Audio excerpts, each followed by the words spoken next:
নমস্কার, আশা করি আপনারা সবাই ভালো আছেন এবং সুস্থ আছেন। আমরা 51 শক্তিপীঠ প্রসঙ্গে অগ্রসর হচ্ছিলাম। আপনাদেরকে 6টি এপিসোড ইতিমধ্যে প্রদান করেছি। অবশ্যই যারা আপনাদের পুরাতন ভিউয়ার্স আছেন নিশ্চয়ই জানেন যে আমরা প্রত্যেকটি এপিসোডে আমাদের প্রধানত একটি পীঠের বিস্তারিত আপনাদেরকে প্রদান করে থাকি। অবশ্যই 17টি খণ্ডে আমাদের টোটাল 51টি শক্তিপীঠের আলোচনা হবে, যার মধ্যে ইতিমধ্যে আমরা 6টি প্রদান করেছি। আজকে আমরা 7th অর্থাৎ 7তম এপিসোডে প্রবেশ করছি বা 7তম ভাগে প্রবেশ করছি। আজকে যে 3টি প্রধান পীঠ সম্পর্কে আমরা আলোচনা করতে চলেছি, সেই 3টি অবশ্যই ভারতের মধ্যে, যার মধ্যে 2টি পশ্চিমবঙ্গ অর্থাৎ এই বাংলায় অবস্থিত। চলুন কথা না বাড়িয়ে ডিরেক্টলি প্রসঙ্গে ঢুকে যাওয়া যাক। আজকের প্রথম যে পীঠটি সেটি হচ্ছে নলহাটিতে। এই স্থানে দেবীর নলি পতিত হয় এবং এই স্থানে দেবী অর্থাৎ মা সতী এই নলি পতিত হওয়ার ফলে তিনি এখানে কালিকা নামে প্রতিষ্ঠিতা বা কালিকা রূপে প্রতিষ্ঠিতা এবং পূজিতা হন। এই স্থানে অর্থাৎ প্রত্যেকটি শক্তিপীঠে একটি ভৈরব থাকেন, একটি বিশেষ নামসিদ্ধ ভৈরব থাকেন। এই স্থানে যে ভৈরব তিনি হলেন যোগীশ ভৈরব। এটি ভারতের পশ্চিমবঙ্গ রাজ্যের অবস্থিত অন্তর্গত বীরভূম নামক জেলায় অবস্থিত।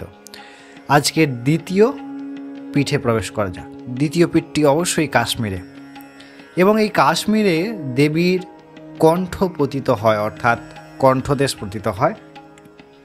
দেবী এখানে মহামায়া নামে প্রসিদ্ধ। এবং এই কাশ্মীরে যে পীঠ, এই পীঠের যিনি ভৈরব তিনি হলেন ত্রিসন্ধেশ্বর ভৈরব। অবশ্যই এটি ভারতের একটি বিশেষ প্রসিদ্ধ জায়গা। শুধুমাত্র শক্তিপীঠ না, এটি একটি ভ্রমণের একটি সুন্দর জায়গা, পর্যটনের একটি সুন্দর জায়গা। চলুন আমরা তৃতীয়তম পীঠে প্রবেশ করি। তৃতীয়তম যে পীঠটি আলোচনা করব সেটি রত্নাবলীতে অবস্থিত। এইখানে দেবীর দক্ষিণ স্কন্ধ পতিত হয় অর্থাৎ দক্ষিণ দিকের স্কন্ধদেশ। দেবী এখানে কুমারী নামে পূজিতা হন এবং এই নামেই প্রসিদ্ধা এবং প্রতিষ্ঠিতা। এইটি অর্থাৎ এই রত্নাবলীতে এই স্থানে দেবীর যিনি ভৈরব তিনি হলেন ভৈরব শিব নামে পরিচিতা।